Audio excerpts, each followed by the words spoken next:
The manager yelled at the waitress in front of 40 guests. The mafia boss just stood up and... The sound of shattering glass was a gunshot in the Saturday night symphony of harbor and time. It was peak service. The clink of heavy silverware on porcelain, the low hum of conversation, the scent of seared scallops and old money. All of it stopped, halted on a dime. Brent Callow, the manager, materialized from the polished mahogany like a stain.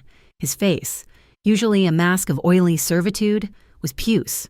He stood over the girl, Lena Quell, who was small, swallowed by the black apron and kneeling in a glittering spray of broken stems and spilled wine.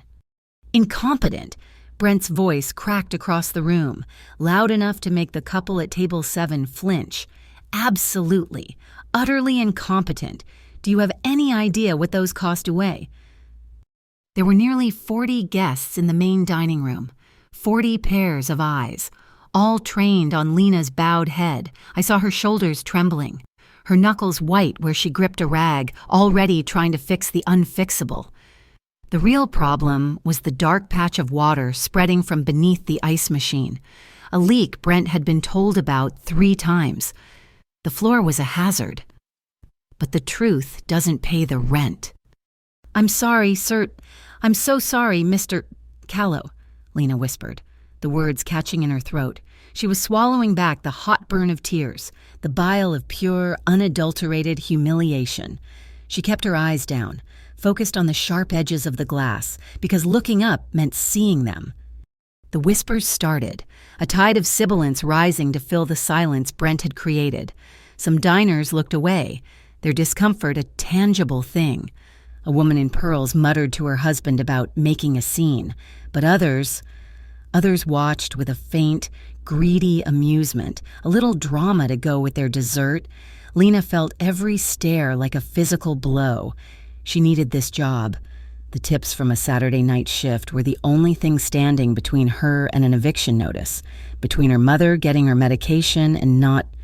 So she swallowed it all. The shame, the anger, the injustice. She just knelt and apologized. In the darkest booth, tucked away where the shadows clung to the velvet, a man sat perfectly still. He was a tall man, built with the kind of solid presence that seems to take up more space than it occupies.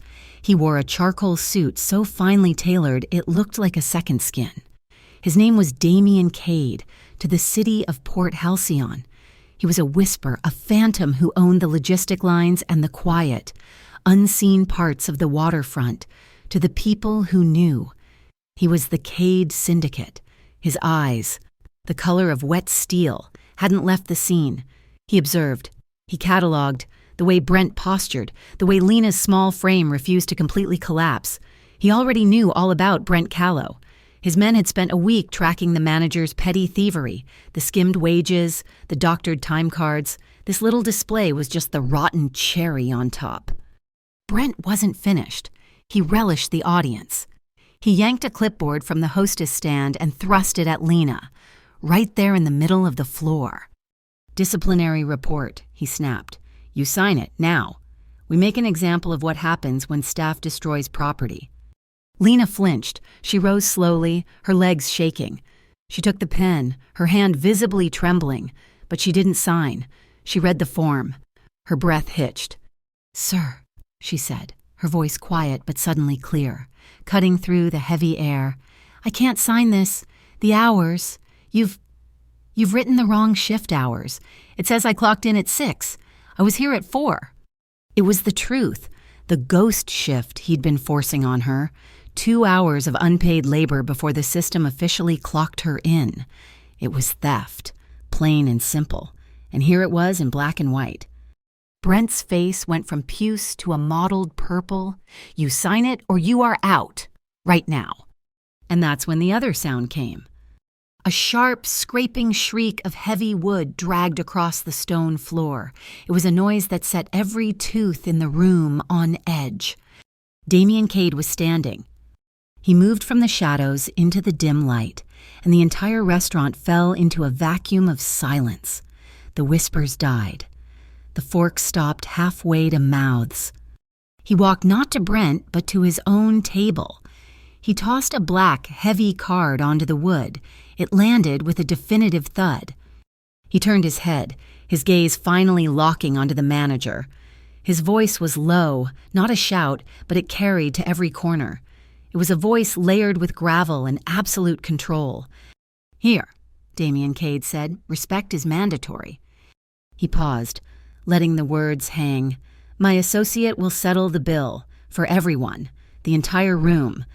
Brent stared, his mouth opening and closing. This was a bill that would run into the thousands. But it was the way it was done. It was a dismissal, an erasure of Brent's authority. "You can't," Brent sputtered, trying to regain his footing. He pointed a shaking finger at Lena. "She's fired. Get out. You're fired." Lena kept her head down, but her spine stiffened. I could see the light of fight glistening in her eyes. Even as the tears threatened, she would not admit to something she hadn't done. At a table near the window, an older gentleman, the chairman of the Gray Bay Merchants Association, suddenly looked like he'd seen a ghost. His hand froze around his water glass.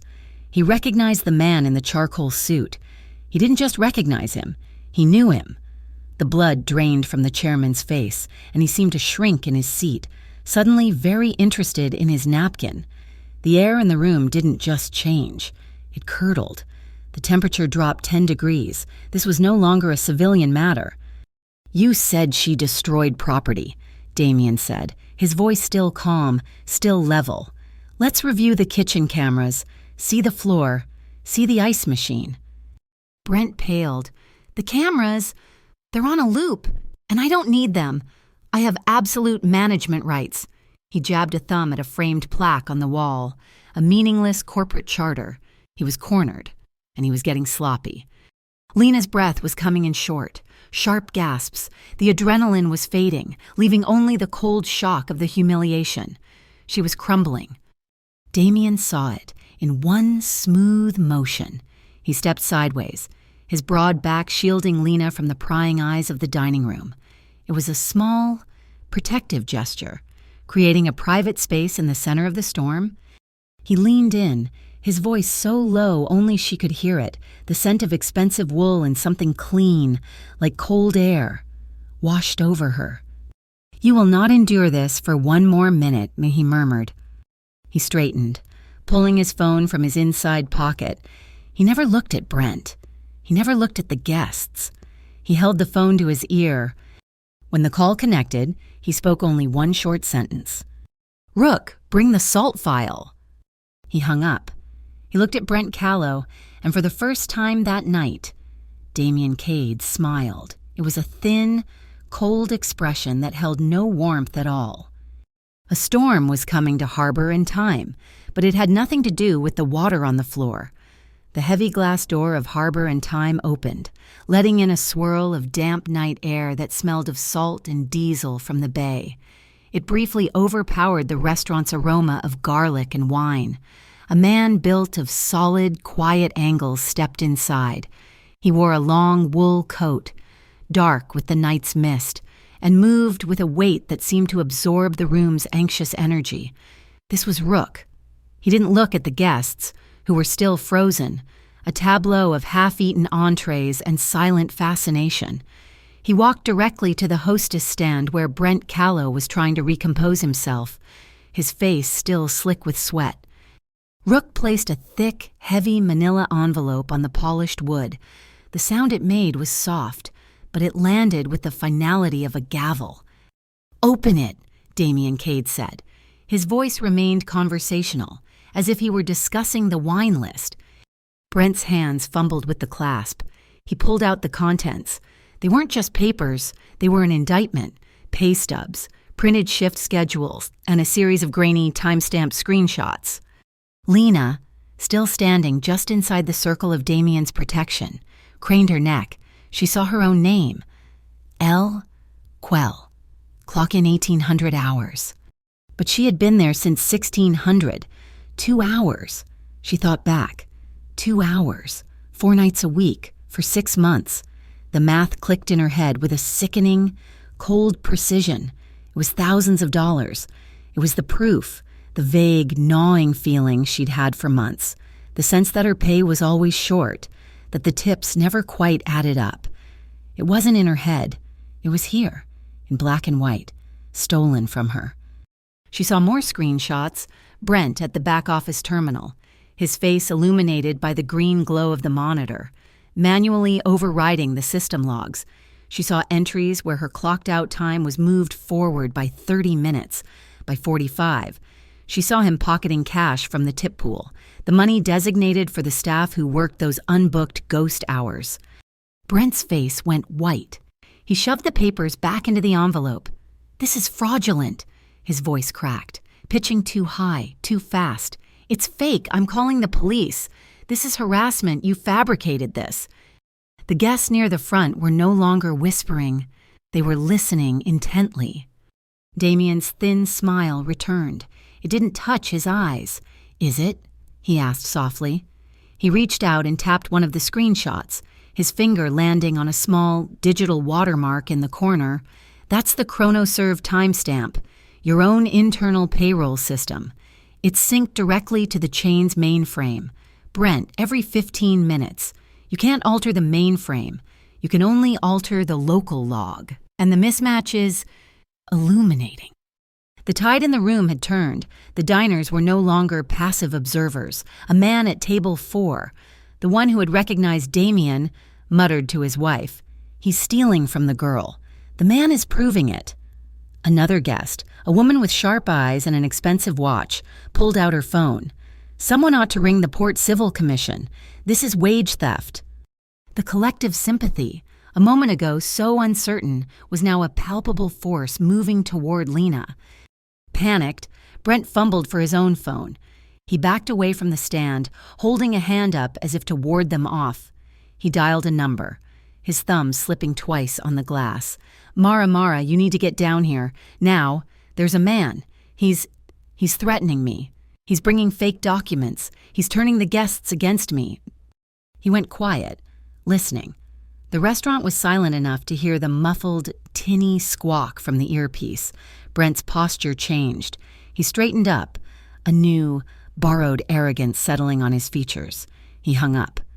"She said to handle it internally," Brent sneered, misinterpreting the instruction as support. He looked at Damien, then at Lena. "She said I have her full backing. So you," he jabbed a finger at Lena, "are trespassing." Damien Cade looked bored. He glanced at his cufflink. "I'm not here to debate with Mrs. Veltri," he said. "Here is the condition. You have 24 hours. He paused, letting the silence stretch. "You will calculate every dollar skimmed from every employee for the last 6 months, and you will return it in full." Brent laughed. It was a watery, uncertain sound, high in his throat. "Or what you'll bring more fake papers. You'll stand here and scare my customers." He turned his frustration on the easiest target. He turned on Lena. "You," he spat, his face contorting. "You did this. You're out. Get off my floor, now." He put his hand flat on Lena's shoulder and shoved. It wasn't a gentle push. It was a violent, angry shove meant to humiliate, meant to move her like a piece of furniture He never completed the motion. Damien's hand shot out. He didn't grab the shoulder. He didn't grab the arm. He closed his fingers around Brent's wrist. It wasn't a punch. It wasn't a twist. It was simply a capture, a steel trap closing with pneumatic precision. The color drained from Brent's face. The arrogance vanished, replaced by a sudden, stark, animal terror. He tried to pull his hand back, but it was like trying to pull a nail from petrified wood. There was no overt violence, no blood, but a line had been drawn in neon. The message was clear. You do not touch her. Damien held the wrist for a count of 3, just long enough for the lesson to sink into the bone, then released it. Brent stumbled back, clutching his hand to his chest, his eyes wide. Lena's heart was hammering against her ribs so hard she thought it might break. She was terrified. She was shaking from the adrenaline and the shame, but she was also, for the first time in a very long time, incandescently angry. She looked at Brent, no longer seeing a boss, just a petty, pathetic thief. She straightened her spine. She smoothed the front of her apron. She spoke, and her voice, though trembling, did not break. "I will resume my shift. Mr. Callow." She looked past him, toward the kitchen doors, at the puddle still gleaming on the tile. "I'll be back on the floor as soon as the spill from the ice machine is properly cleaned, and as soon as my payroll hours are corrected." Damien Cade looked at her. Really looked at her. He hadn't expected that. He had stepped in to stop an injustice, a display of petty tyranny. He had expected her to cry, to run. He had not expected her to stand in the wreckage, bruised but not broken, and calmly state her terms. He saw it then. Not weakness, not blind obedience. He saw a spine, an underdog who knew her own worth, even when the world told her she had none. He gave a curt nod, not to Brent, but to her. He turned to Rook. "We're done here." Rook was already holding the door, the cold night air once again washing in. The guests watched as Damien Cade, the man who had paid all their bills, walked out into the damp Port Halcyon night. He didn't look back. He paused on the threshold, his voice carrying back into the stunned silence of the room. A final, cold promise. "I will be back tomorrow night." For Damien Cade, a promise was not a threat. It was an entry in his schedule. The shift ended 3 hours late. The other servers had given Lena a wide berth, a mixture of fear and awe. Brent had locked himself in his office after Damien left, and the rest of the night had been a muted, tense affair. The kitchen staff had quietly slid her a sandwich, an act of silent solidarity. When she finally pushed open the heavy staff exit door, the night air was a shock, cold and wet. A fine, misty rain was falling over Port Halcyon, making the cobblestone street gleam like obsidian. She pulled her thin jacket tighter, the adrenaline of the confrontation fading into a deep, bone-weary exhaustion. She just wanted to get back to her tiny room at Kite's End, to lock the door and sleep for a week. Then she saw it. Parked parallel to the curb, just past the alley's mouth, was a black coupe.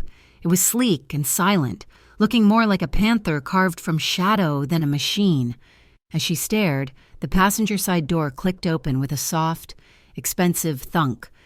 Damien Cade was in the driver's seat, his profile lit by the dim glow of the dashboard. He didn't look at her, just stared ahead through the windshield as the wipers kept a slow, rhythmic beat. The open door was an invitation, not a command. She hesitated, her feet rooted to the pavement. This man had saved her, publicly, decisively, but he was also dangerous. The way the restaurant had frozen, the look on the chairman's face, the sheer, effortless authority that didn't come from a normal life. He finally turned his head. His eyes were unreadable in the dark. "How about some clam chowder at the wharf light?" His voice was that same low rumble, cutting cleanly through the sound of the rain. Her stomach answered before she could, a tight, painful knot of hunger. She hadn't eaten a real meal in over 12 hours. She was tired of being scared, tired of being hungry, and more than anything, she felt a desperate, aching need for simple human decency. He had shown her that. She walked to the car, stopping at the open door.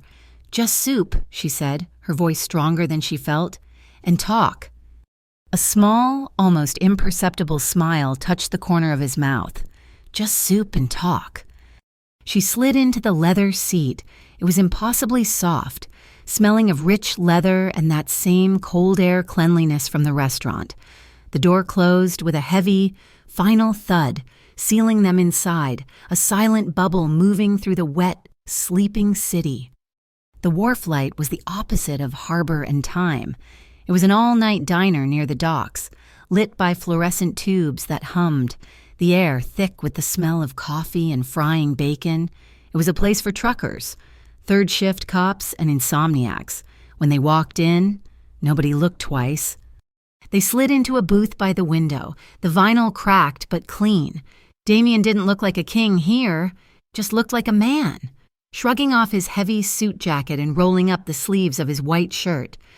The waitress, a woman with tired eyes and a pencil behind her ear, just nodded. 2 bowls of the New England, Damien said, not needing to ask, and 2 black coffees. He didn't talk about Brent. He didn't talk about the restaurant. Instead, he leaned forward just slightly. "Rook mentioned your mother," he said, his voice quiet. "At HelioCare Medical." Lena's hand tightened around her cold water glass. She's waiting for surgery. Her eyes, the insurance keeps finding new forms to sign, new reasons to delay. "I know HelioCare," he said simply. And just like that, the dam inside her broke. She told him. She told him about growing up in Brindle Valley, a place so small it was just a bend in the road, about getting a scholarship, about making it to her final year of university, studying archival history. She told him about the phone call, the diagnosis, the creeping blindness that threatened to steal her mother's world, about dropping out, 1 semester short of a degree, to come to Port Halcyon, a city that promised jobs. She told him about the string of dead-end shifts, the constant, grinding worry, and the suffocating feeling of drowning in inches. He listened. He didn't interrupt. He just watched her, his gaze intense, absorbing every word. When she finally fell silent, shame washing over her for the confession, he nursed his coffee cup. "I had to pull myself off a dark pier, too. Lena," he said, his voice so low it was almost lost in the diner's hum. He offered no details, no story, but his eyes, for a fraction of a second, showed her a glimpse of that same cold, desperate water. He meant it. From a corner booth, a burst of loud laughter erupted. A group of 4 longshoremen, young and full of late-night alcohol, had noticed Lena. One of them whistled, a long, low sound. "Hey, sweetheart, ditch the suit and come sit with some real men." Lena flinched, her body tensing, bracing for the inevitable escalation. Damien didn't even look at them. He didn't sigh. He didn't tense. He simply stood up.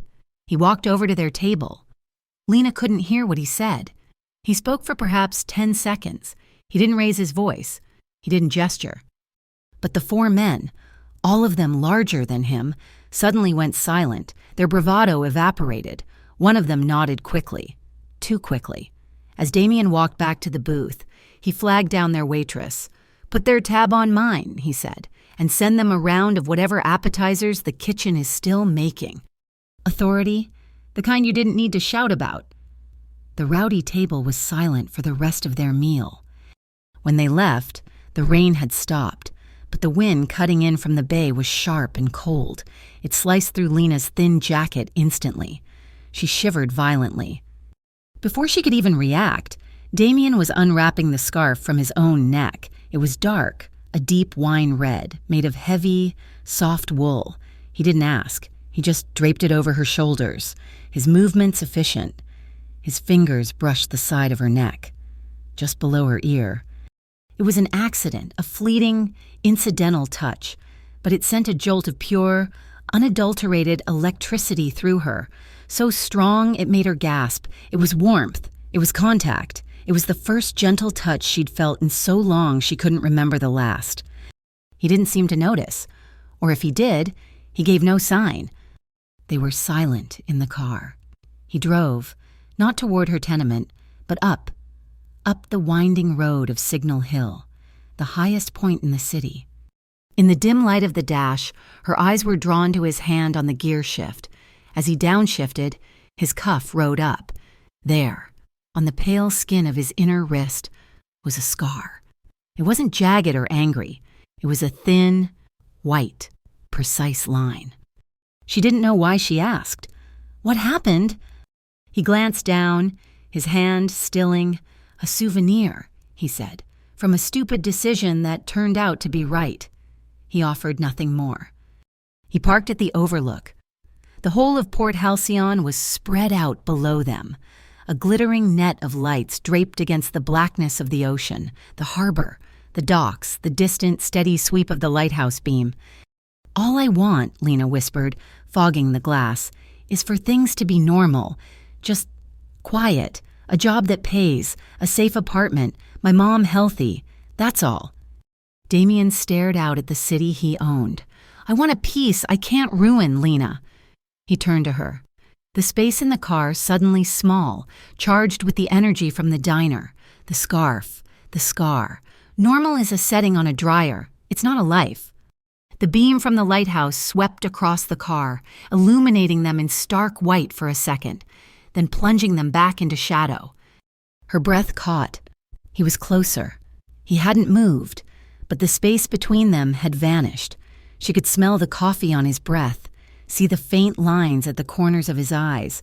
He wasn't asking for permission, but he was waiting for a denial. She didn't move. She didn't breathe. She didn't pull away. He leaned in slowly, giving her every chance to retreat. His lips met hers. It was not a kiss of passion or of hunger. It was a kiss of confirmation. It was slow and warm and achingly respectful. It was a promise that she was seen. His hand came up, not to her face, but to the scarf he had given her, his fingers brushing the wool at her collarbone. It lasted only a moment, but it grounded her, stealing the breath from her lungs and replacing it with a slow, heavy warmth. When he pulled back, his eyes were dark, the steel softened. He started the car. He drove her to Kite's End, a run-down tenement building in the one part of town the glittering lights of the bay didn't reach. He pulled to the curb. He didn't cut the engine. "Tomorrow," he said, a statement, not a question. She nodded, her hand clutching the warm wool of his scarf. "Tomorrow." She got out of the car, and only when her key was in the lock of the building's front door did she hear the quiet, powerful engine of the coupe pull away. She stood in the dim, flickering hallway, pressed the scarf to her face, and inhaled the scent of him, closing her eyes for the first time that night in something other than fear. Brent Callow did not wait for Damien's promise of a return. He launched his counter-assault at sunrise. By 7 a.m., the staff group text chain was already buzzing, poisoned with a new narrative. Lena Quell, the story went, was no accomplice to a spill. She was an accomplice to a shakedown. She had staged the entire incident, colluded with that shady VIP in the charcoal suit, all to extort the restaurant. It was a slick, believable lie. Brent held a pre-shift meeting in the main dining room, his eyes sweeping over the anxious faces of the servers and busboys. "I want to be clear," he said, his voice oozing a false sincerity. "We're a family here, but if one member tries to burn the house down, we have to act. Anyone seen collaborating with Miss Quell, or this outside party, is standing against the house, and in this economy, the house will have no choice but to clean itself. Mass layoffs are not off the table." He had isolated her, poisoned the well. It was the only weapon he had, and he wielded it with vicious precision. The owner, Mara Veltri, operated on a higher level. From her perspective, this was a pest control problem. Brent's wage theft was an asset, padding her bottom line. Damien Cade was a threat to that asset. She made one phone call. By 10 a.m., a pristine white van from the Meridian Safety and Sanitation Inspectorate pulled up to the curb. 2 inspectors, clipboards in hand, entered the restaurant with a grim sense of purpose. It was a flawless performance. They walked right past the leaking ice machine, the genuine hazard. They ignored the slick spot on the floor. Instead, they marched straight to the kitchen, to Lena's assigned prep station, where they discovered a series of critical violations that had not existed the day before. Mara was building a paper trail, a legal foundation to fire Lena for cause. News of the inspection reached Damien before the inspectors had even finished their complimentary coffee. Rook's intel was immediate. Damien, sitting in his office overlooking the gray expanse of the port, did not get angry. He got strategic.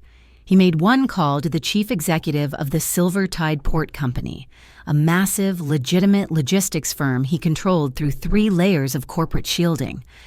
At 11:15 a.m., the street outside Harbor in Time was flooded with chaos, but it was clean, municipal chaos. 2 massive sewer vacuum trucks, accompanied by a full utility crew in bright orange vests, began emergency repairs on the adjacent property. a defunct shipping office that Silvertide happened to own. They put up barriers, rerouted traffic, and began to dig. And then, with the practiced air of pure coincidence, they discovered the problem. Harbor and Time's main wastewater pipe. It was an illegal, unpermitted line, discharging unfiltered grease, chemical detergents, and food waste directly into the storm drain, bypassing the city's main treatment system. It was a non-compliance fine that would not just sting, it would cripple. Damien was playing chess. Brent and Mara, he knew, were playing checkers. While the trucks hummed and the jackhammers rattled, another, quieter war was being waged. Rook's sister, Ivy, a freelance programmer who existed as a ghost in the city's digital framework, had been given a target, find the money. She tracked the expedited inspection fee Mara Veltri had paid to Meridian that morning. It was not a municipal transaction. The money didn't go to the city treasury. Ivy watched it bounce from Meridian's operating account to a shell corporation registered in another state. And then, less than an hour later, land in a private holding account. The account was registered under Mara's maiden name. It was clean, irrefutable, digital proof of a bribe. Lena knew nothing of this. She had arrived for her shift only to be told she was on administrative leave pending investigation. She was not allowed on the floor. She was not allowed in the kitchen. She was to sit in the cramped, windowless staff locker room until Brent made a decision. But the girl who had knelt in broken glass was gone. The girl who had stared down her boss in a room full of people remained. She sat in that closet for exactly 15 minutes, her legal break. Then she walked out the back door, his wine-red scarf still tucked in her bag, and went to a payphone on the corner. She called the Green Sea Retail Service Alliance, an independent union, small but fierce, known for taking on the big restaurant chains. Her voice was steady. She told them about the ghost shifts. She told them about the doctored time cards. She told them about the public humiliation and the fake inspection. They listened. They believed her. They set a meeting, 8 p.m., a small coffee shop called Brackish and Bright. Brent felt the walls closing in. The sewer crew outside was a disaster. The fines would be astronomical. He ran to Mara, his voice shrill with panic. "This Cade," he hissed, his face pale. "He's not just a customer. He's not just complaining. He's squeezing us." Mara Veltri, facing financial ruin from the wastewater violation and a potential bribery charge, made her final, fatal miscalculation. She gave Brent the green light. He made his own call, not to a city agency, but to a number scrawled on a bar napkin. He reached out to the Vesper Syndicate. They were scavengers, rivals to Cade's disciplined organization, thriving on the chaos he sought to control. The deal was simple, a cash payment to dramatically scare the waitress, make her run, make her disappear, and, if they got lucky, Damien Cade would show up to protect his new pet. The Vespers would be waiting. It was a trap, and Lena was the bait. Rook had the intel on Damien's desk by 4 p.m. "Vesper is in play," Rook said, his voice flat. "They're watching her building. They're watching the restaurant. It's an open trap, boss." Damien stood, looking out the floor-to-ceiling window at the massive container cranes moving with silent, relentless power. "If they're stupid enough to touch her in the light," he said, his voice a low vibration of contained rage, "they will learn to fear the dark." He called Lena's phone. She answered on the second ring, her voice small. "I'm moving you," he said, no preamble. What do you mean?" "There's an apartment at the Solarium Tower. High security, clean. Rook will take you. You will stay there until this is done." He met her at the end of her block, down the street from the Kite's End tenement. The black coupe idled at the curb, but this time, when he opened the door, she did not get in. She stood on the cracked pavement, the cold wind whipping her hair. "No," she said. His brow furrowed. It was a look of genuine confusion. "That was not a request. Lena, they have hired people to hurt you. The Vesper Syndicate. They are not Brent. They are butchers." "And running to your golden tower makes me what?" Her voice was shaking. But it was not with fear. It was with a sudden, blazing fury. "Your property! Your prisoner last night! You saved me by taking away Brent's power. Are you fixing this problem by taking away mine? I will not be passed from one owner to another." He was stunned into silence. He realized, the first time in perhaps a decade that anyone had truly refused him. It was the first time anyone had refused his protection. "This is not about ownership," he said, his voice tight. "This is about survival. This is my world you've stepped into. You don't understand the rules." "Then teach me," she shot back, taking a step closer. "Don't hide me. I'm not some fragile thing you put on a shelf until it's safe. I have a meeting tonight. With the union, I am fighting this my way. The right way." The argument was sharp, a clash of steel on steel, his cold logic against her white-hot will. He looked at her, really looked at her, and he saw it. He wasn't just trying to protect her. He was trying to cage her. He realized, with a sudden, painful clarity, that locking her away in the solarium would break the very thing he had admired. The tension vibrated between them, thick and cold, finally. He let out a long, slow breath, the frustration draining out of him, replaced by a grudging, profound respect. He reached out, not to grab her or pull her, but simply offered his hand. She didn't take it. "We respect boundaries," he said, the words feeling foreign and rusty on his tongue. "But we do not abandon each other. You go to your union meeting." Her eyes widened, surprised by the concession. "But I will be in the shadows," he continued. "You won't see me. Rook won't be seen, but we will be there. That is the compromise." She held his gaze, searching for the catch. There was none. She finally nodded, a single sharp dip of her chin. Later, before the light faded completely, he took her to the roof of a parking garage overlooking the harbor. Not his world, not hers. Neutral ground, they stood in the wind, watching the first lights of the evening prick the twilight. He was silent for a long time. "Last night," he said at last, his voice rough, not looking at her, "when you stood up to Brent, when you refused to sign that paper, knowing he would fire you, when you demanded your pay be corrected, that's rare." He turned, and for the first time, the steel walls of his gaze were down. "I need you to understand this, Lena," he said, his voice quiet but intense. "I am interested in you, but not because I saw you as weak, not because you needed saving." He looked back at the darkening water. "I am interested because, when the whole world was watching, you chose to be strong in your own way. And that is something I haven't seen in a very, very long time." Brackish and Bright was a narrow, overlit coffee shop that smelled of burnt beans and damp newspapers. It was a place for students and activists, not thugs. Lena sat at a small table in the back, nursing a cup of watery tea. Sal, the union representative, a woman with weary eyes and a spine of steel, was laying out paper forms, highlighting lines in yellow. "This is our case," Sal was saying. "The suppressed wages, the ghost hours, the health code violation they tried to pin on you." That's when they entered, 3 of them. They wore canvas jackets, too heavy for the warm interior, and moved with a weight that didn't belong. They bought nothing. One took a stool by the window, watching the street. One leaned against the counter, staring at the barista. The third, the largest, took the table 2 down from Lena, his back to her, but his head angled just enough. Across the street, in a dark sedan parked in a bus stop, Rook watched the reflection in the cafe's plate glass window. He saw the man at the window. He saw the man at the counter.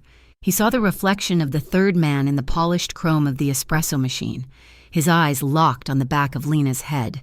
Rook tapped his phone, a single text to Damien, who was on foot, 30 seconds away, honoring his promise to stay in the shadows. Inside, 3, Vesper. Damien read the text without breaking stride. His pace quickened, a long, purposeful glide. In the cafe, Sal got up. "I need more milk for this. Be right back." The moment her chair was empty, the man at the table near Lena stood. His chair scraped, a harsh sound in the quiet cafe. Lena's head snapped up. This was it. The man's hand slid inside his jacket. He lunged, not to hit, but to grab. Damien was still 20 seconds out. Lena didn't scream. She didn't freeze. Her instincts, honed by years of balancing scalding plates and avoiding collisions, took over. A server was passing her table, carrying a heavy silver tray with a slice of coffee cake and a steaming metal pot of hot water for a French press. As the thug's hand shot out for her, Lena acted. She shoved the base of the heavy tray, pivoting it directly into the man's path. He met the metal edge with his chest. The pot of boiling water tipped, splashing across his jacket and hand. He roared, a sound of shock more than pain, and stumbled backward, tripping over the leg of Sal's empty chair. He went down hard, a crash of limbs and shattered porcelain. The other two moved instantly. The man at the door blocked the exit. The man at the counter pulled his hand from his pocket, lunging toward Lena. The cafe door chimed, and Damien Cade was there. He wasn't alone. Rook and another man flanked him. The few patrons in the shop, just beginning to panic, froze. Damien didn't move. He didn't speak. He just looked at the man lunging for Lena. Rook intercepted him. It wasn't a brawl. It was an equation. Rook used the man's own momentum, catching his arm, twisting him in a painful joint lock, and slamming him face first into the glass pastry display. The case shattered, sending muffins and scones scattering across the floor. The man at the door reached for his waist, but Damien's other man was already on him, driving him back into a tall wooden coat rack. It toppled with a heavy, clattering crash. The fight was over in less than 8 seconds. It was all leverage, thuds, and breaking glass. No blood, no messy violence. It was clinical. It was Damien's rule: the innocent do not get hurt. The cafe was suddenly filled with the piercing, high-pitched scream of the milk steamer, which the barista had abandoned, and the acrid smell of burnt coffee. Lena was pressed against the back wall, her heart hammering so hard it hurt.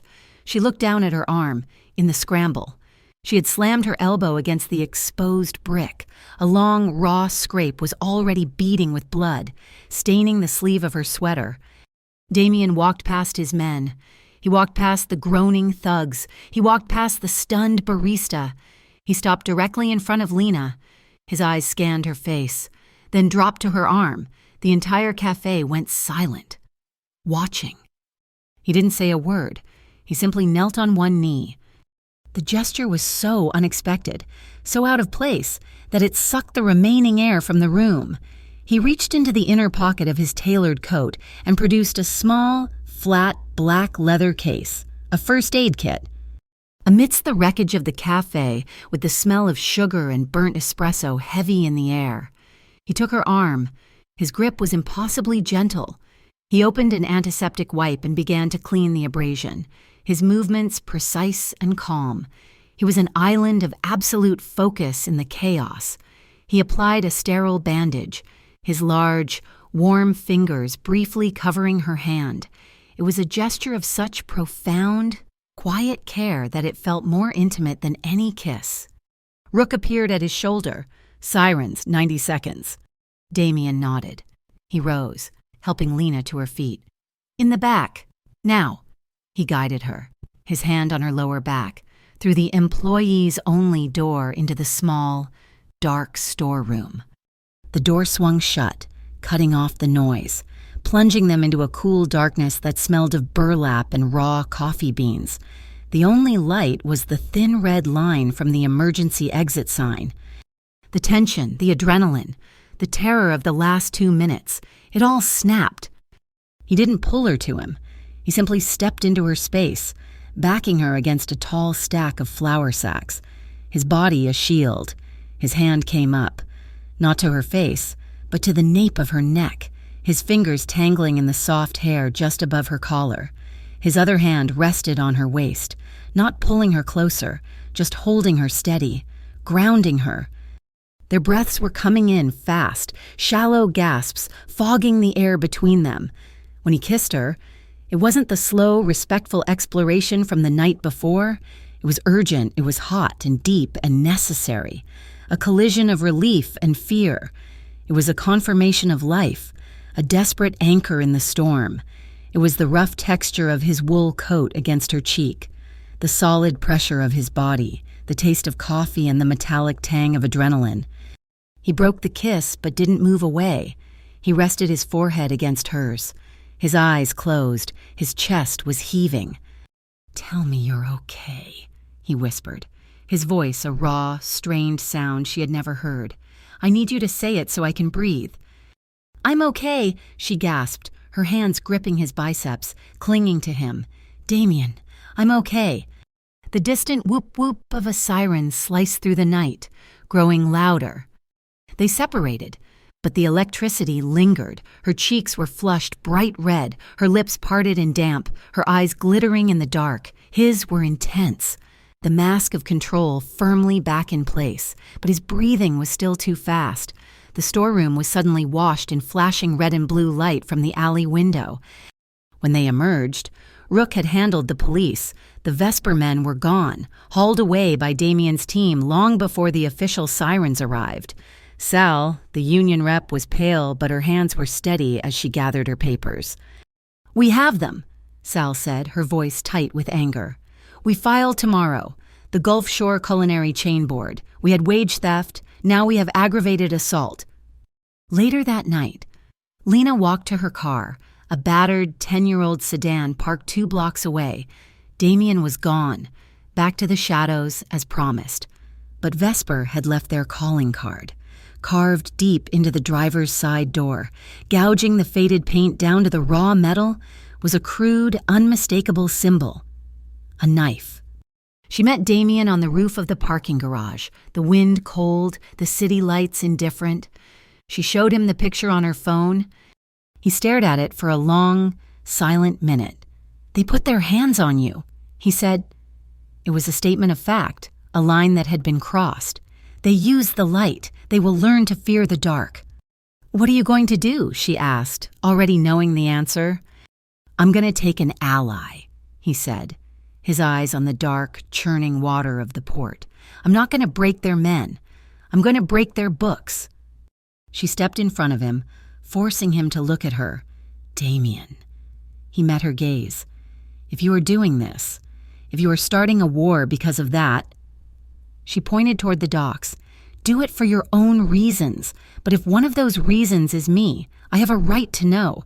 I will not be the excuse for a war in this city and not even know I'm the trigger. I won't be a pawn." He looked at her, at the scraped elbow visible under her cuff, at the absolute, non-negotiable strength in her eyes. She was demanding entry into a world he had spent his entire life shielding others from. She was demanding the one thing he never gave transparency. He gave a slow, heavy nod. "You'll know," he said. "You'll know every move. No more shadows. Not about this." Ivy moved through data like a ghost through walls. She didn't hack. She found the doors left unlocked. By 3 a.m, she had opened the data vault. She found Mara Veltri's kitchen maintenance fund. It was bloated, impossibly large for a single restaurant. Ivy traced the payments. They weren't going to plumbing suppliers or appliance repairmen.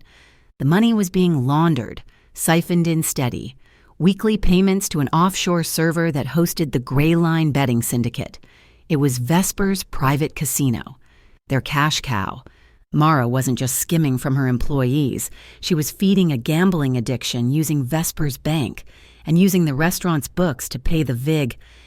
At the same time, under the cover of the pre-dawn fog, Rook did his work. He moved through the alley behind Harbor and Time with no sound. The lock on Mara's office window was cheap, designed to stop petty thieves, not him. He was inside and out in less than 3 minutes. He left behind a gift, a digital audio recorder, no larger than a cufflink, adhered to the underside of the heavy mahogany desk. It paid dividends by noon. The device was live, streaming to Rook's phone. He listened as Brent Callow entered the office, his voice cocky, believing he'd won. "The Meridian inspection went perfectly," Brent boasted. "They flagged her station just like you said. We're covered." Rook heard the rustle of an envelope, the soft thwack of thick paper hitting the desk blotter. "Your bonus," Mara's voice replied, cool and flat, for handling the situation with Meridian so promptly. Rook saved the recording. The link was forged Brent, Mara, and the corrupt Meridian inspectors, all tied together in a neat, criminal bow. While they were weaving their conspiracy, Lena was taking her stand in the light. She met Sal, the union rep, on the steps of the Gulf Shore Culinary Chain Board. It was an imposing granite building that smelled of old paper and floor wax. She held her file, filled with the doctored pay stubs, the union's formal complaint, and her own handwritten, meticulously detailed testimony. Across the street, parked in a loading zone, Damien Cade sat in his coupe. He watched. He kept his promise. He saw her shoulders straighten, her chin lift, as she and Sal pushed through the heavy bronze doors. He saw her choose the system, choose the law. His hand tightened on the steering wheel, a knot of unfamiliar tension in his gut. He was letting her walk into a fight without him, and it felt like grinding glass. That evening, he didn't take her back to Kite's End. The Vesper knife carved into her car was a declaration. He took her to the solarium tower. The apartment was on the 32nd floor. It was a sterile, beautiful cage of glass and steel, with a view that swallowed the entire harbor. The furniture was minimal, expensive, and had never been used. It was his, but it was not a home. Lena walked to the window, her small frame reflected against the endless city lights. "This isn't me. Damien—" "It's safe," he replied, his voice echoing slightly in the empty room. He took off his jacket, draping it over a steel chair. "For tonight, it's safe." She turned, expecting him to order food, to treat this like a transaction. Instead, he walked into the kitchen, which was gleaming and untouched. He opened the massive stainless steel refrigerator. It was fully, absurdly stocked. He pulled out scallops, fresh pasta, a lemon, a small jar of pink peppercorns. He began to cook. Lena stood in the doorway, watching. He moved with an efficiency that mirrored Rook's, precise and economical. He was a man of intense, focused control, and he was applying that control to making her dinner. He worked in his shirt sleeves, the fine white cotton rolled up to his forearms, revealing the pale, thin scar on his wrist. He didn't speak while he cooked, he just did. The only sounds were the hiss of the scallops hitting the hot pan and the quiet thud of the knife on the cutting board. He served it on 2 plain white plates, handing one to her. Their fingers brushed as she took the fork. "Seared scallops with lemon and pink peppercorn," he said, his voice flat, as if stating a report. But the food was a revelation. It was warm and bright and perfect. It was the most profound act of care she had experienced in years. They ate standing at the kitchen counter, the city glittering beneath them like a fallen constellation. The silence was comfortable, filled only by the taste of the food and the shared, unspoken tension. After, as he poured them both a glass of water, she broke the quiet. "I'm afraid," she said, her voice small, of the sound of metal scraping on glass. He stopped pouring, his gaze locking on hers. He didn't ask why. He just accepted the confession. He nodded, a small, tight movement. "Train whistles," he said, his voice so low she almost missed it. "At night, they wake me up." He looked away, back out the window. A memory I haven't named. They stood there, 2 people defined by their scars, offering them to each other in the sterile, high-rise silence.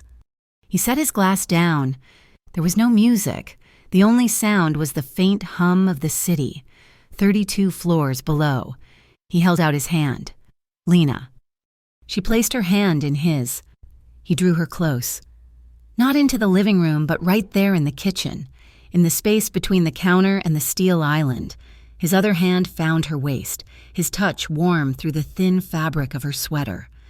They began to dance, a slow, shuffling sway, a rhythm made only by their own heartbeats. He was so tall.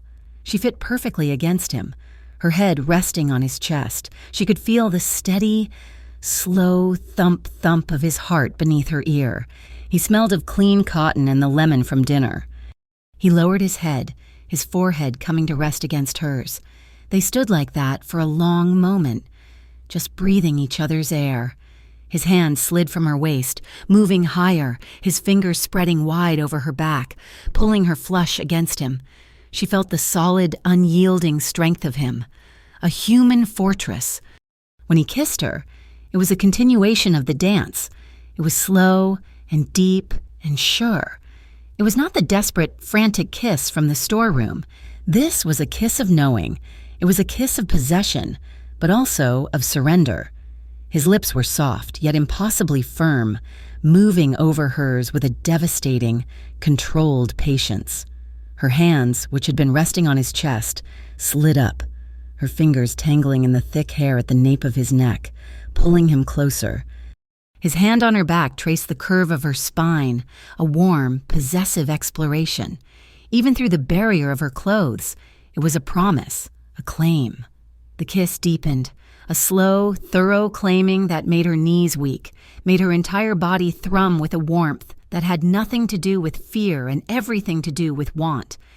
A sharp, metallic buzz tore the air apart.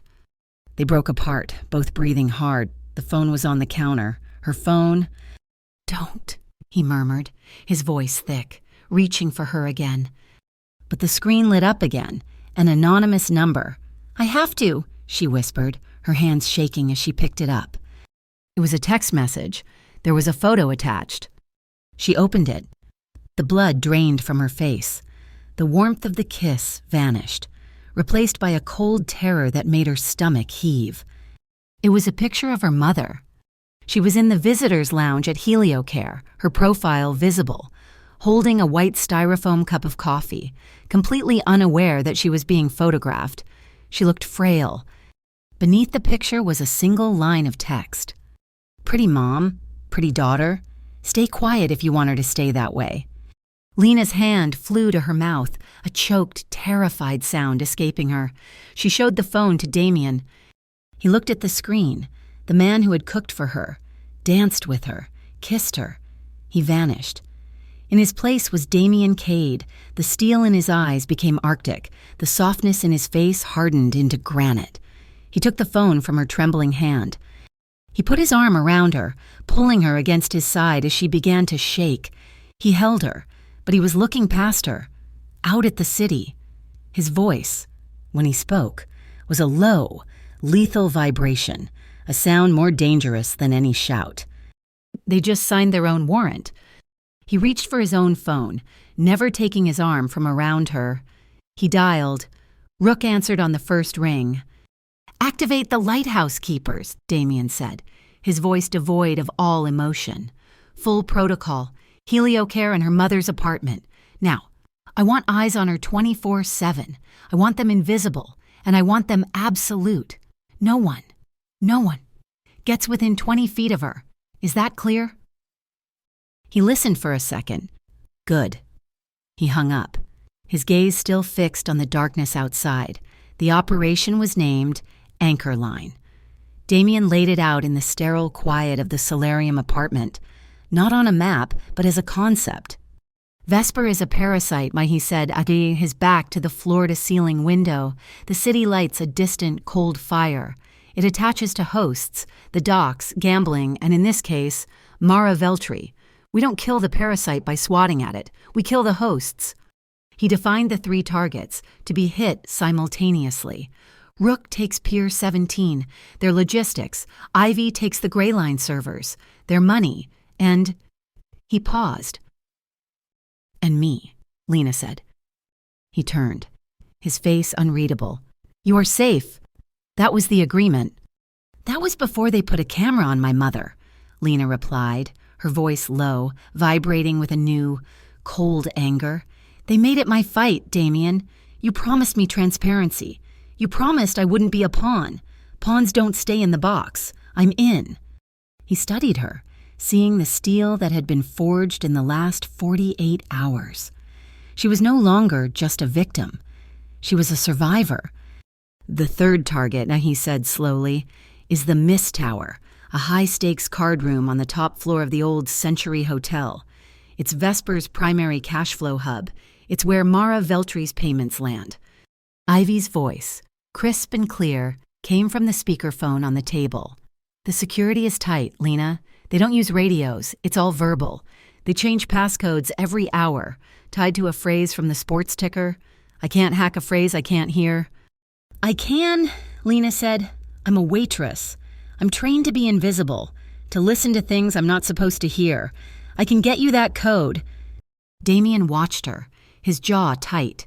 You will be a customer, he finally conceded, his voice tight with reluctance.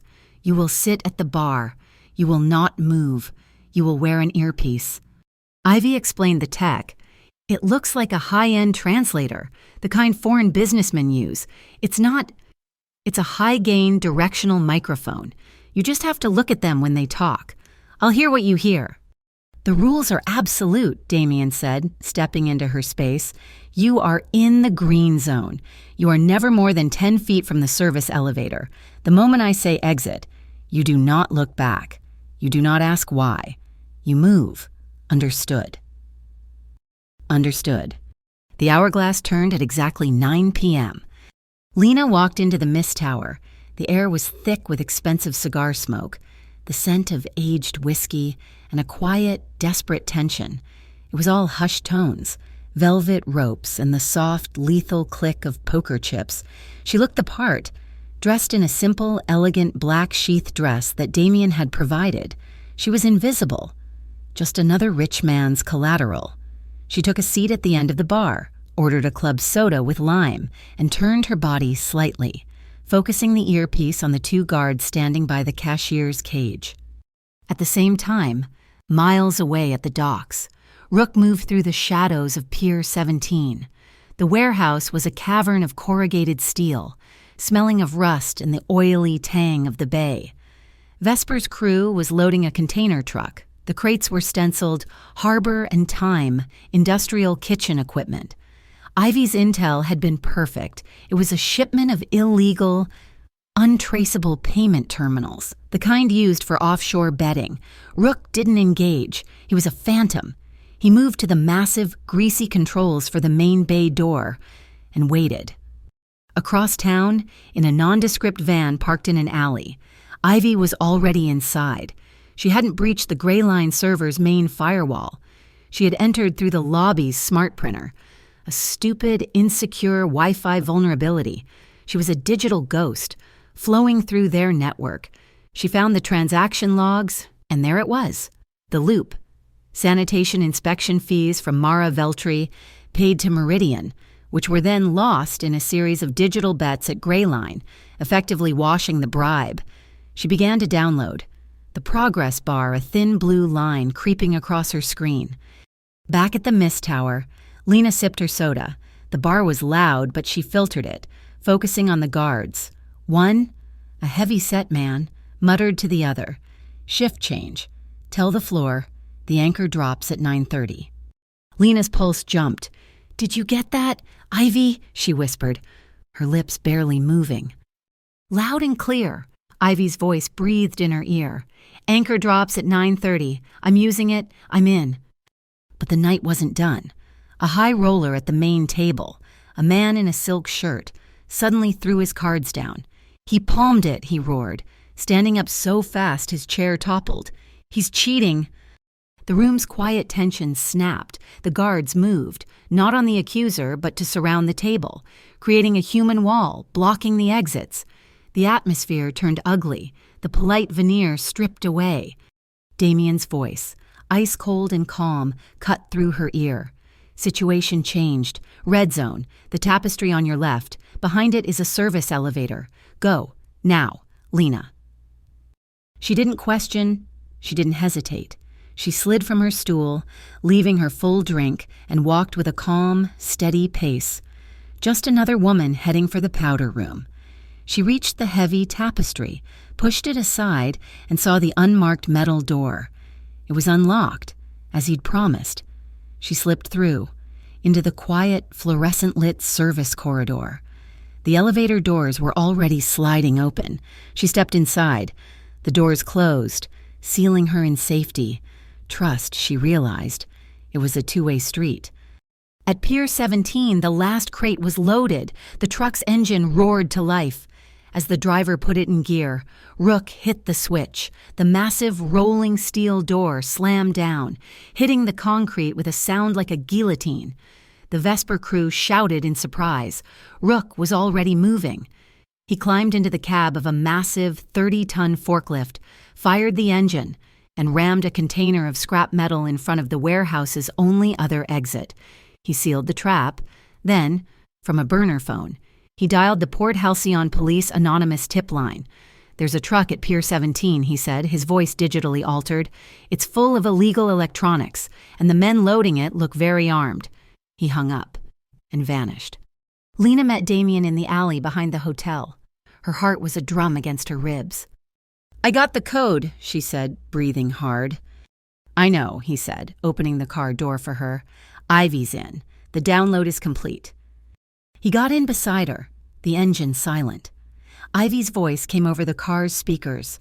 "Okay, I'm inside their master server. I have the Gray Line transaction logs. I have Mara's payment trail, but I found something better. Something stupid." "Go on," Damien said. "They're digital, but they're paranoid. The high roller room, the one you were just in, Lena, the cashier, a man named Flinch. He doesn't trust the cloud.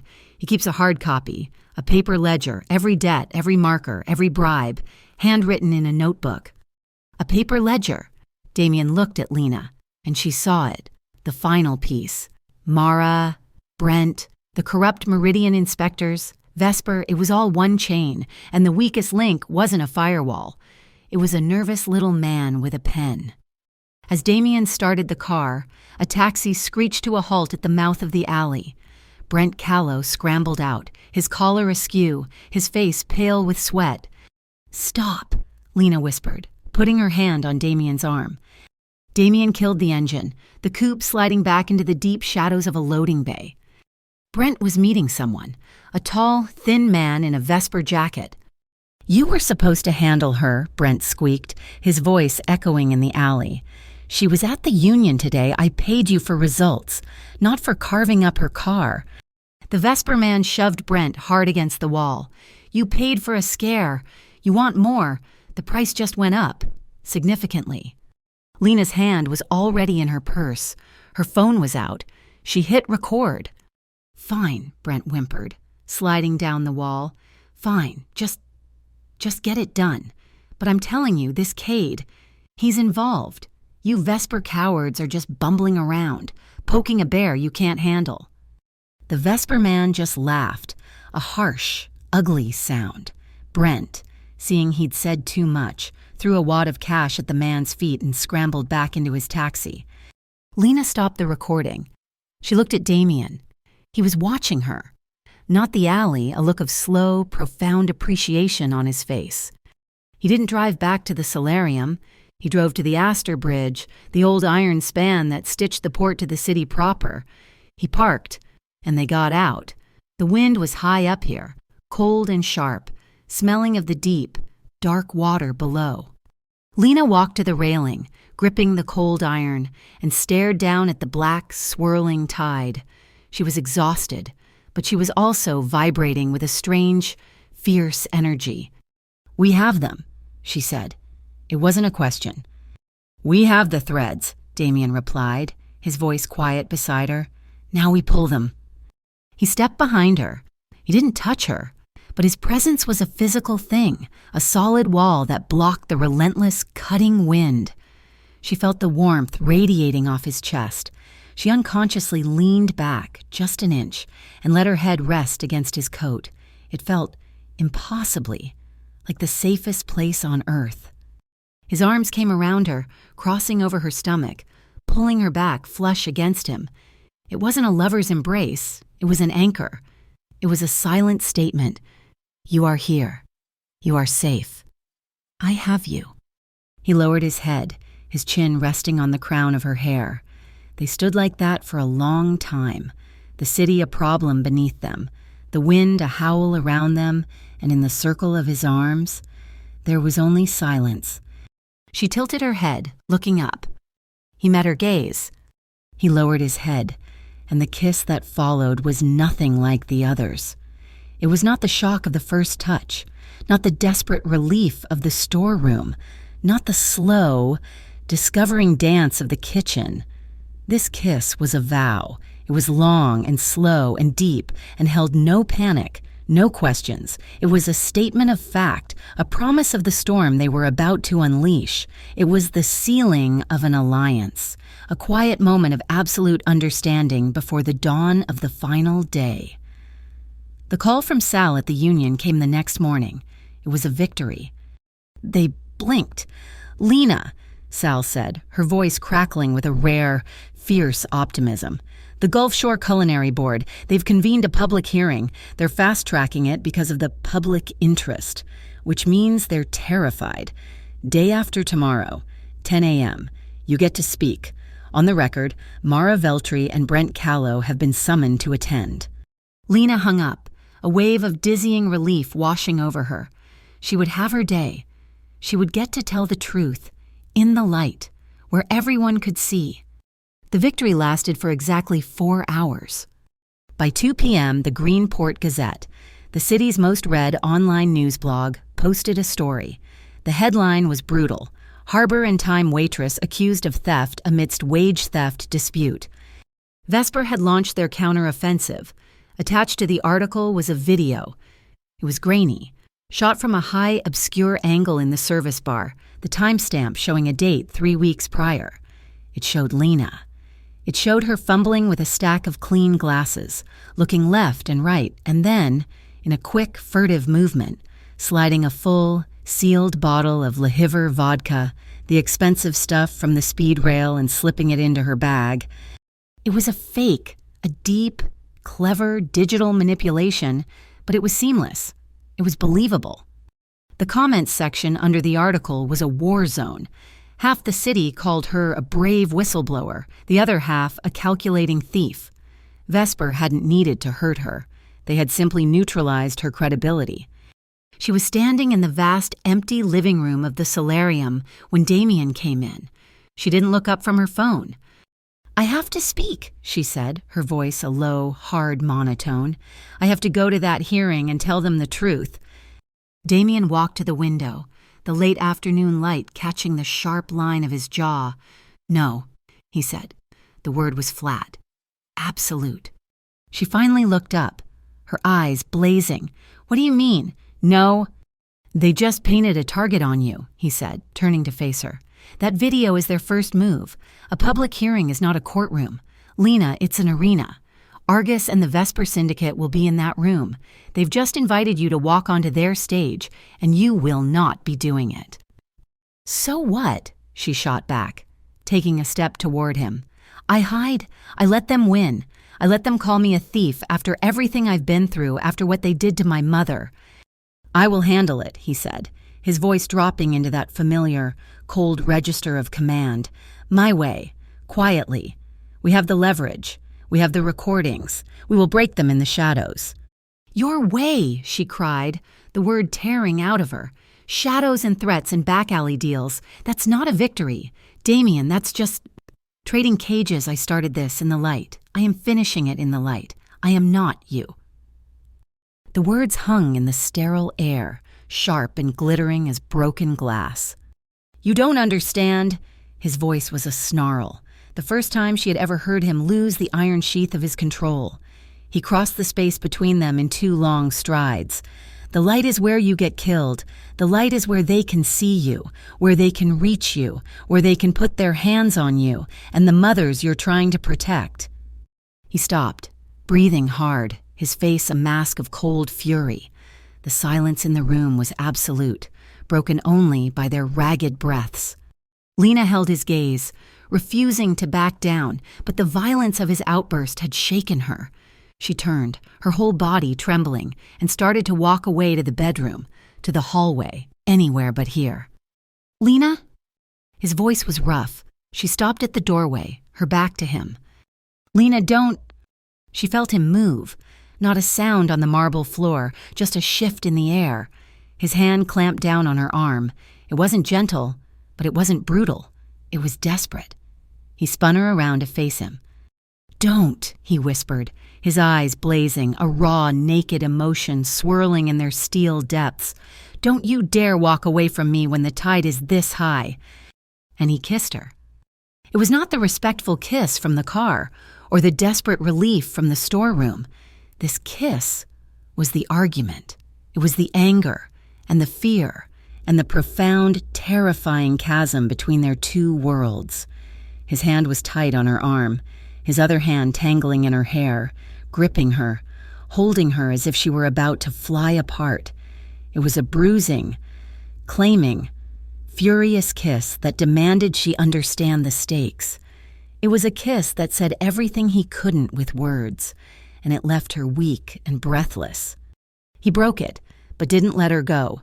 He pressed his forehead against hers, his eyes closed. "I will not!" he breathed, his voice raw. "Let them have you! I will not!" She was shaking, her hands fisted against the hard wall of his chest. "You won't," she whispered, her own fury spent, leaving only a bone-deep resolve.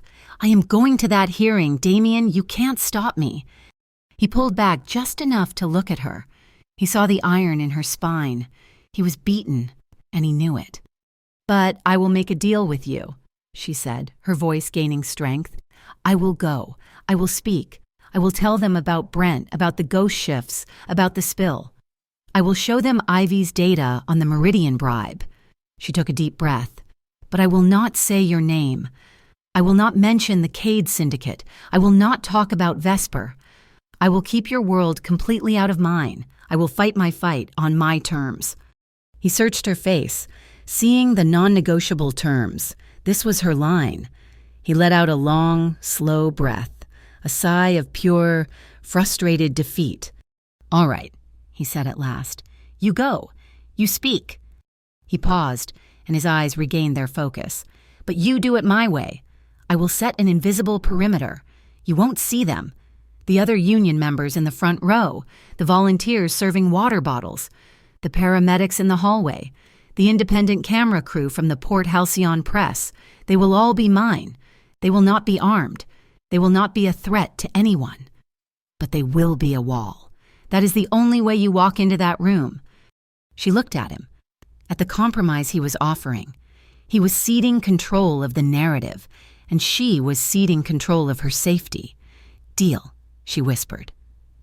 While they forged their truce, Brent Callow made his own last, desperate move. He hired a junkie from the docks, a man skeletal from his addiction, giving him a key card to the staff locker room and a small, heat-sealed bag of black tar heroin. Put it in her locker, bottom under her spare shoes, then make an anonymous call to the police. Easy money. The junkie was good at his job.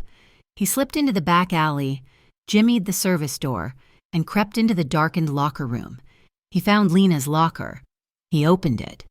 And he found a man sitting on the bench inside the pitch-black room, calmly reading a paperback by the light of a tiny penlight. The man looked up, not startled in the slightest. He was one of the lighthouse keepers, Damien's most trusted in place since the threat on Lena's mother. "Wrong locker," the keeper said calmly. He gently took the bag of heroin from the junkie's trembling, paralyzed hand. He picked up his phone. "Rook, we have him. And the package." The trap had snapped, but it had caught the man who said it. That night, the solarium was quiet. The storm had passed, leaving an exhausted peace. They didn't turn on the lights. They sat on the thick rug, their backs against the sofa, looking out at the glittering, indifferent city. Lena's hand found his. Her fingers traced the thin, white line on his inner wrist. "You never told me," she said, her voice soft in the darkness. The stupid decision that turned out to be right. He was silent for so long she thought he wouldn't answer. When he spoke, his voice was different, detached, as if reciting a history file that belonged to someone else. "I was 17, he said. "My neighbor, in the apartment across the hall, a kid named Marco, about 8 years old, his stepfather. He was a monster, drank, used his fists. He stared at the lights. This one night, the screaming was different. Worse. I could hear things breaking. I kicked the door in. He swallowed, the memory rising up. The man was using a belt, the buckle end. Marco was on the floor, trying to shield his baby sister. I handled the man. I was strong, even then. I got the kids out, but the man had a knife, a box cutter. As I was pulling Marco through the doorway, he lunged. He slashed me. Here. He touched the scar. I got the kids onto the fire escape and told them to run. I went back for the man. By the time the sirens came, I knew I could never be a normal person, but I also knew exactly what I had to be. He turned his head, his eyes finding hers in the dimness. I stood on that rooftop, bleeding, watching the flashing lights, and I swore a vow. I would never use my strength to start a fire, ever, but I would use all of it, to protect those who were burning, to be the shield. That was the decision. She didn't speak. She just moved, shifting to kneel in front of him. She took his hand, the one with the scar, and she lifted it. She pressed her lips to the pale, white line. She held it to her cheek, feeling the rough warmth of his skin. He was trembling. This man of iron and shadow. He was trembling. She wrapped her arms around his neck, pulling him into an embrace so tight it ached, burying her face in the curve of his shoulder. He stiffened, surprised. And then his own arms came around her, crushing her to him, his face buried in her hair. The night that followed was not about passion. It was about testament. It was about closing the final distance. It was the whisper of skin on high thread count sheets. It was the chaotic tangle of her dark hair across his chest and the rasp of his breathing in the dark. It was the feeling of his heartbeat, strong and steady beneath her palm, finally slowing to match hers. It was the scrape of his stubble against her temple as he held her, the absolute possessive strength in his arms, a promise of safety she had never known. It was two pairs of hands, his large and scarred, hers small and capable, tangling together on the pillow between them, a silent, desperate promise to hold on. It was the profound, earth-shattering intimacy of falling asleep, truly safe, in the arms of another person. It was a fire. Yes, but it was a fire that warmed, not one that consumed. The sunrise over the harbor was a pale, watery gray. They were in the kitchen, dressed, he in his dark suit, she in a simple professional blouse. They drank black coffee, silent. The argument was over. The vulnerability was shared. All that was left was the day itself. He looked at her over the rim of his cup. His eyes were clear, the steel back in place. But it was different now. It was a shield for her. She met his gaze and gave a single, steady nod. The tide was here. It was time to see if they could stand. The hearing room of the Gulf Shore Culinary Chain Board was not a courtroom. It was a corporate theater, all polished mahogany and blue carpet, designed to project authority and absorb conflict. Lena sat at a long table, Sal to her left. Across the room sat Mara Veltri, looking bored and expensive, and Brent Callow, who was visibly sweating through his shirt, his eyes darting to the exits. Damien was not there, but his perimeter was... Lena recognized the volunteer who offered her a bottle of water. He had the same quiet, watchful eyes as Rook. She saw the independent camera crew setting up, the cameraman giving her a brief, reassuring nod. They were Damien's, an invisible wall. "Miss Quell," the chairwoman said, her voice dry, "please begin your statement." Lena stood. Her hands were steady on the paper in front of her. She looked at the board, her voice clear and measured, carrying easily through the quiet room. For the last 6 months, I and other staff at Harbor and Time were subjected to a systemic practice known as ghost shifts. We were required to be on the floor at, for example, 1600 hours, but our official time cards were not processed until 1800 hours. She was factual, she was calm, She laid out the doctored pay stubs. She described the leaking ice machine, a clear OSHA violation. She detailed the public humiliation. She kept her promise. She never mentioned Vesper. She never mentioned Damien. At the same time, 5 miles away, the wind was howling across Pier 9. The air smelled of low tide and rust. Damien Cade stood in the lee of a massive shipping container, facing Argus. The Vesper leader was a thin, wiry man with the restless energy of a jackal.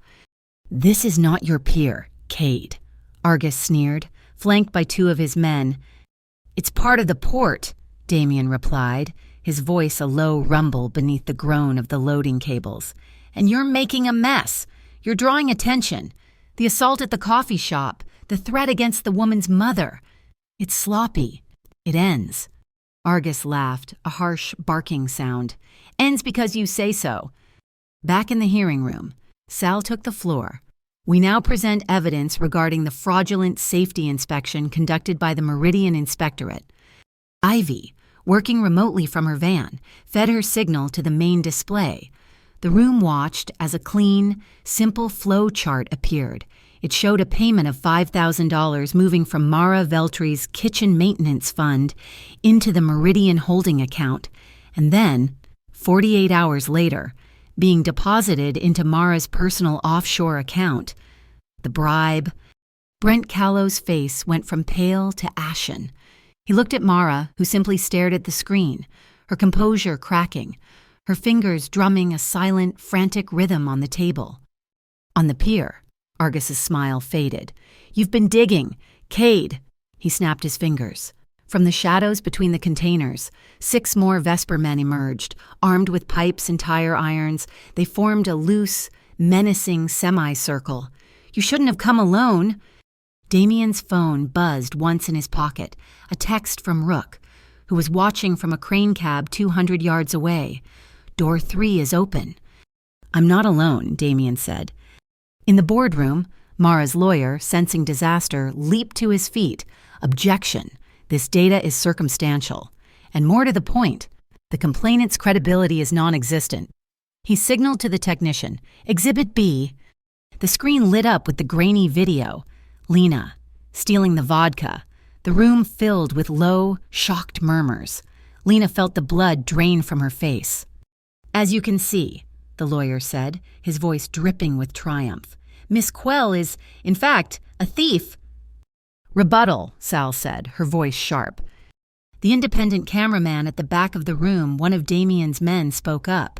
"Sir, we have the full, raw security feed from that night, which was provided to us by an anonymous source." Before the lawyer could object, the screen split. On the left, the doctored video. On the right, the real footage. Timestamped 2 minutes earlier. It showed Brent Callow, his face clear, looking over his shoulder before slipping the exact same bottle of vodka into Lena's unattended bag. The boardroom erupted, a collective gasp, then a roar of outrage. Brent shot to his feet, knocking his chair over. "That's a lie. It's fabricated. That's—" He never finished the sentence. The 3 Vesper men, disguised as members of the press, moved as one. "Now," one yelled. He threw a small canister that hit the floor and erupted in a cloud of thick, acrid purple smoke. People screamed, panic. The Vesper men lunged for the evidence table, their goal to grab Sal's laptop and the binders. At the exact same instant, on the pier, Argus gave his own signal. "Take him." The Vesper thugs rushed forward. Argus, deciding to end it himself, pulled a long, thin stiletto from his jacket and lunged, aiming for Damien's ribs. The chaos was simultaneous, but the outcomes were not. In the hearing room, Damien's invisible perimeter materialized. The paramedic who had been standing by the wall drove his shoulder into the lead thug's stomach, taking him down in a tangle of chairs. The cameraman used his heavy tripod not as a club, but as a bar, sweeping the legs out from under the second man. And Rook, who'd been sitting in the front row disguised as a union aide, stood and met the third man. He didn't punch. He simply caught the man's outstretched arm, pivoted, and used his own momentum to slam him face first into the mahogany wall. It was over in 3 seconds. The laptop was safe. The binders were secure. On the pier, Damien didn't dodge the knife. He stepped inside the lunge, his left hand clamping down on Argus's wrist like a steel vice. Stopping the blade inches from his coat, his other hand grabbed the front of Argus's jacket. He was too close to be hit, too close to be stabbed. The other thugs stopped, unsure. Damien's voice was a whisper of pure, cold poison meant only for Argus. At HelioCare Medical, a mother is waiting for eye surgery. Argus's eyes widened. The name a shock. If you, Damien continued, his voice dropping even lower, or any of your pathetic, clumsy crew, ever touch her daughter again, you don't just lose this pier. You lose the bay, every truck, every shipment, every single dollar that flows through this port will stop. I will personally burn your books, flood your accounts, and erase your name from this city. He wasn't threatening Argus's life. He was threatening his existence. Argus stared into the absolute, frigid certainty in Damien's eyes. He saw no anger. He saw no passion. He saw simple, cold, economic math, and for the first time in his life, he felt real fear. He slowly, deliberately, let the knife clatter to the concrete. The smoke was clearing in the boardroom. Damien's men, now heroes, held the 3 Vesper thugs in zip ties. The chairwoman, pale but furious, hammered her gavel. Order, in light of the evidence presented, and this despicable act of intimidation. This board finds. The verdict was a guillotine. Harbor and Time was suspended indefinitely, its license under review. Mara Veltri was ordered to pay all back wages, damages, and a punitive fine. The Meridian Inspectorate was immediately referred to the Bay Ethical Trading Committee for criminal investigation. Lena was shaking, clutching Sal's arm. She had won. She had won. She looked across the room. Mara was frozen in her chair, staring into space, but the chair next to her, Brent's chair, was empty. Rook, his face grim, spoke into his cufflink. He's gone, slipped out in the smoke. A cold knot formed in Lena's stomach. On the pier, Damien released Argus, shoving him back. He turned and walked away, his phone already to his ear. Rook, report? She's safe.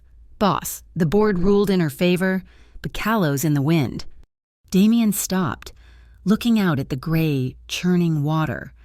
Brent wasn't a threat, but he was a liability, and he was desperate.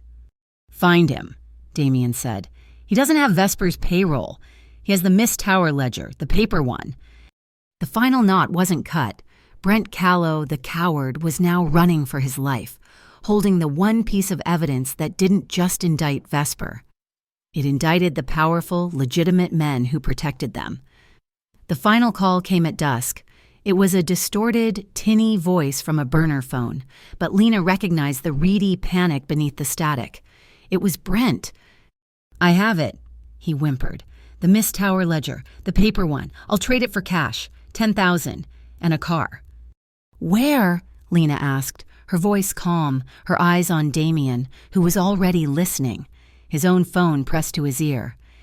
The old salt warehouses, Pier 6, midnight, come alone, or I burn it. I swear to God, I'll burn it. The line clicked dead. It's a trap, Damien said instantly. Argus isn't going to let that ledger walk. Brent is bait, or he's too stupid to know he's already dead. He turned, pulling his long wool coat from the closet. Rook is already in place. Ivy is listening. You stay here. Lock the door. No. Lena stepped in front of him, blocking his path. His eyes narrowed. Lena, this is not the hearing. This is the end. This is a dark room with bad men. You are not coming. You promised, she said, her voice quiet but unbending. No more shadows. You promised I would know every move. I am not a doll you put back on the shelf when the game gets rough. I am going. That is my one condition. Or you go alone, and you break your word to me. He stared at her, the muscle in his jaw ticking. He saw the same iron will that had refused to sign the disciplinary form, the same spine that had refused his protection at the solarium. She was not asking. She was stating a fact. Fine, he bit out, the word rough. But we do it my way, our way.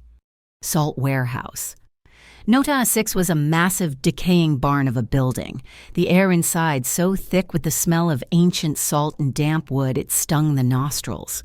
The only light came from a single, bare bulb hanging in the center, casting a weak yellow circle on the gritty floor, illuminating Brent Callow. He was a wreck. He was holding a battered metal ledger, dousing it from a flask. His other hand held a cheap plastic lighter, his thumb nervously clicking the spark wheel. "Stay back," he shrieked as Damien emerged from the shadows. "I mean it. Where's the money?" "Right here," Damien said, his voice calm. He held up a black briefcase. "Give me the book, Brent." Not so fast." Brent's eyes were wild. "Vesper, Argus, they'll kill me. They know I have this book. It doesn't just list their dirty money, it lists their partners. The real names. They'll kill me to get it back. I have to burn it." He's right. The voice came from the darkness above, from the catwalks. Argus. He stepped into the light, flanked by two of his men. He looked calm, amused. "Brent, you magnificent coward," Argus said, descending the metal stairs. "You really thought you could play both sides. Give me the book and give me the money. Cade, a nice little bonus for my trouble." Violence was a coiled snake in the air, ready to strike. The tension was absolute. Damien didn't look at Argus. He looked at the shadows by the main door. Now, Rook. The single hanging bulb exploded in a pop, plunging the massive warehouse into absolute, suffocating darkness. Brent screamed, a high, thin sound. But it wasn't total darkness. In the corner, 20 feet from the center, a circle of faint, phosphorescent light glowed on the floor. It was the safe circle Damien had insisted on, marked out with luminous tape. Lena stood inside it, a pale, still silhouette against the black. Brent, in his panic, clicked his lighter. Click, click, whoosh! A tiny flickering flame illuminated his terrified face. "Bad move, Brent," Argus's voice purred from the dark. Argus, Damien's voice cut through the black, a sound of pure command. "Your men are gone. Rook and my team have the exits. You're alone in the dark with me." A beat of silence. "You're bluffing," Argus spat. "Am I?" Damien's voice was closer now. "Ivy isn't just a hacker. She's a historian. She dug deeper. She found the accounts for the Swamp Bay Fund." The silence that followed was heavy, absolute. The Swamp Bay Fund, not a Vesper asset. It was the financial bedrock of the old, untouchable powers in the city, the politicians, the judges. "You're a dead man," Argus whispered, but the confidence was gone. "No," Damien said. "I'm a businessman, and I have audio of you. Right now, threatening to expose that fund by taking this ledger. I have a deal. You walk out of that door. You have 72 hours to get yourself and your operation out of Port Halcyon. Forever. In exchange, the Swamp Bay Fund never hears your name, and I keep my city clean." A long, agonizing pause. The only sound was Brent's pathetic whimpering. Then, from the glowing circle, Lena moved. She took one step, then another, breaking the boundary of her safe zone, walking out of the light. She moved toward the flickering flame of Brent's lighter. "Brent," she said, her voice soft, but carrying in the vast, dark space. He turned, the lighter illuminating her face. "Stay back, he'll kill us both." "No, he won't," Lena said. Stopping just out of his reach, she held out her hand. "But they will, unless you make a choice." He gave Argus a way out. "I'm giving you one." She pointed with her chin back toward the glowing ring on the floor. "That's my safe zone. Come back with me. Give me the book." Brent stared at her, his mind broken. Why would you? "Because no one can save you, Brent," she said, her voice hardening just a little. "If you won't even dare to step into your own safe zone." He looked at the book. He looked at Argus, lost in the shadows. He looked at the circle of light. He let out a long, shuddering sob. The lighter fell from his hand, extinguishing on the damp floor. He collapsed, shoving the ledger into her hands. Take it." Lena took a step back, pulling him with her, back into the circle of light. From the darkness, Argus's voice tight with fury and defeat. "The deal is sealed." "Ivy," Damien's voice commanded. In the pocket of Argus's jacket, his phone buzzed. He pulled it out. On the screen was a secure e-signature document, outlining the terms. 72 hours. He pressed his thumb to the screen. The deal was done. The next day, the Port Commerce Tribunal received an anonymous package, the Miss Tower Ledger. By noon, the indictments began. Harbor and Time, now a toxic asset, was seized by the board and, under pressure from the union, its assets were transferred to a new employee-owned trust. Sal, the union rep, was appointed as interim advisor. That night, the wind was high, whipping the salt spray clear up to the roof of the warehouse. Lena stood at the edge, looking down at the dark, churning water of the bay. Damien came up behind her, sliding his wool coat over her shoulders. He didn't speak. He just wrapped his arms around her, pulling her back against his chest, a solid, warm anchor in the wind. The kiss, when it came, was not about safety. It was not about rescue. It was about choice. It was two survivors, standing on the wreckage, choosing to build something new. "A bookshop," she whispered against his lips, the wind stealing the words. He smiled, the expression still new on his face. "And soup," he murmured back, "in Galaxy Square, the sifting sand, a quiet place." The final scene was 3 months later. The winter sun was bright, the sky a sharp, clean blue. Lena's mother, her eyes clear and bright behind new glasses, gripped her daughter's hand. "Oh, Lena," her mother breathed, "it's beautiful." They stood in the middle of the sifting sand, the air smelling of fresh-cut wood and old paper. It was still under renovation, shelves unpainted, floors still dusty. Damien was on a small ladder, gently wiping plaster dust from the new, sand-blasted glass sign. He looked down, saw them, and he smiled. Not the thin, cold smile of the restaurant, not the pained memory of the scar, a real, slow, warm smile. It reached his eyes, and it transformed him. I watched them, this little family of 3, built from the ashes of a bad Saturday night. I thought about the nature of strength, the kind that shouts and the kind that endures. When the boss stood up for me, I learned how to stand up for myself. And for us. Thank you so much for listening to this story.